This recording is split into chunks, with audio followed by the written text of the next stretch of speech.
यहां पर हमें पाई बटे एक्स ln x का अनिश्चित समाकलन निकालना है, यानी पाई बटे एक्स गुणे एक्स के प्राकृतिक लघुगणक का अनिश्चित समाकलन।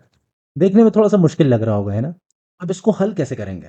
अगर हमने इसमें u प्रतिस्थापन नियम के लिए कोई संभावना खोज ली तो हमारा काम आसान हो जाएगा।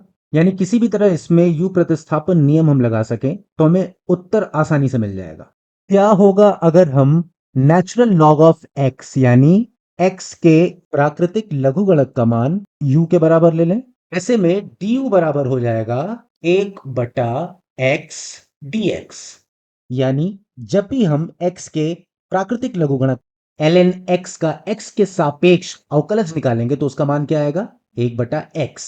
और इसी को हम लिख सकते हैं x के सापेक्ष u का अवकलज बराबर 1/x के रूप में, क्योंकि वास्तव में ये दोनों ही समीकरण एक ही बात को कहने के दो अलग तरीके हैं। तो चाहे हम du बराबर 1/x dx लिखें या du बटे dx बराबर 1/x, बात एक ही है। अब इस 1/x dx को ध्यान से देखिए, क्या हम इसे इसमें कहीं ढूंढ सकते हैं? जी हाँ, बिल्कुल ढूंढ सकते हैं।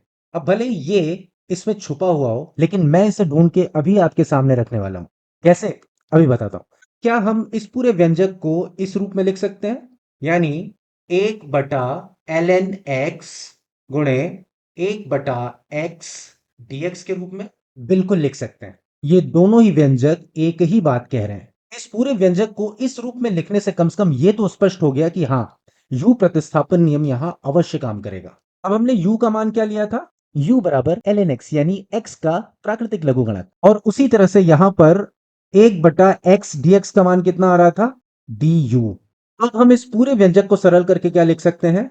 1/u du। अब ये पूरा व्यंजक कितने सरल रूप में दिख रहा है। अब इस पूरे व्यंजक का प्रति अवकलज क्या होगा? बहुत आसान है, क्योंकि हम ऐसे ही कई व्यंजकों का प्रति अवकलज पहले भी निकाल चुके हैं। इसका मान हो जाएगा पाई गुणे एल एन मॉड यू, यानी पाई गुणे यू के निरपेक्ष मान का प्राकृतिक लघुगणक धन कांस्टेंट या स्थिरांक यानी सी। यहां तक आसानी से पहुंचने के बाद हमें और कुछ नहीं करना है, हमें सिर्फ u का मान इस पूरे व्यंजक में रख देना है। तो ऐसे में क्या मान आएगा? ऐसे में मान आएगा पाई गुणे ln मॉड ln x धन c। यहां पर एक बात ध्यान देने योग्य है कि अगर हम इस मूल व्यंजक को देखें तो इसे एक बार की देखने पर यह लग सकता है कि यह मूल व्यंजक केवल x के धनात्मक मान के लिए ही परिभाषित होगा। ध्यान से देखिए, यहां पर ln x में x की जगह अगर x का निरपेक्ष मान लिखा होता, जैसे यहां पर लिखा है ln x का निरपेक्ष मान, अगर यहां पर x का निरपेक्ष मान लिखा होता तो यहां x के हर मान के लिए यह पूरा व्यंजक परिभाषित होता।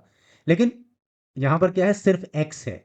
तो हमें एक बार यह लग सकता है कि x के केवल धनात्मक मान के लिए परिभाषित होगा, लेकिन इसका जो अंतिम मान आता है यानी पाई गुणे ln x का निरपेक्ष मान धन c, ये x के उन मानों के लिए भी परिभाषित होगा जिनके लिए ln x का मान ऋणात्मक हो जाए।